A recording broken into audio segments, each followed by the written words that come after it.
দাদা দাদা দাদা কি বাংলাদেশ থেকে এসেছেন? জি ভাই, আমি বাংলাদেশ থেকে আসছি, তো দাদা বাংলাদেশ কোন জায়গা থেকে এসেছেন?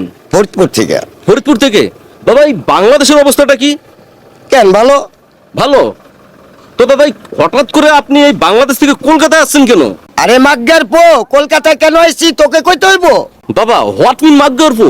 মাগগরপো মানে কি? মাগ্গার পো মানে আপনি একজন ভালো সাংবাদিক।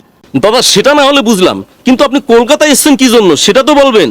আমি কলকাতায় এসেছি, ওই যে ওর নাম কে যেন সুয়েরের বিন্দু, ওরে নাকি বাঙালিরা জুতা পিটা করেছে, তাই ওকে একটু সান্ত্বনা দিতে আসছি। আরে দাদা ও তো নাম সুরের বিন্দু না, ওর নাম হচ্ছে শুভেন্দু। ওই সুয়েরের বিন্দু আর সুবিন্দু একই কথা। তাহলে দাদা এই জন্যই কি আপনি কষ্ট করে বাংলাদেশ থেকে কলকাতায় এসেছেন? আরে না ভাই, আরো কারণ আছে। দাদা কি কারণ? ভাই আপনি এটা শুনলে প্যান্টটা আবার হাগু করে দেবেন না তো? দাদা যে কি বলেন। তাহলে শুনেন, এই কলকাতায় আপনাদের মতো কিছু হকার সাংবাদিক আছে, তিলরে তাল বানায়া গুজব ছড়ান। যেদিন কলকাতার বাঙালিরা আপনাদেরকে ধরে রাম ধোলাই দিবে, সেদিন বুঝবেন বাঙালি কি জিনিস। না দাদা না, এটা আপনি বলতে পারেন না দাদা। আপনি কলকাতা বেড়াইতে এসেছেন, আপনি দাদা এটা বলতে পারেন না, এটা আপনার বলার রাইট নেই দাদা।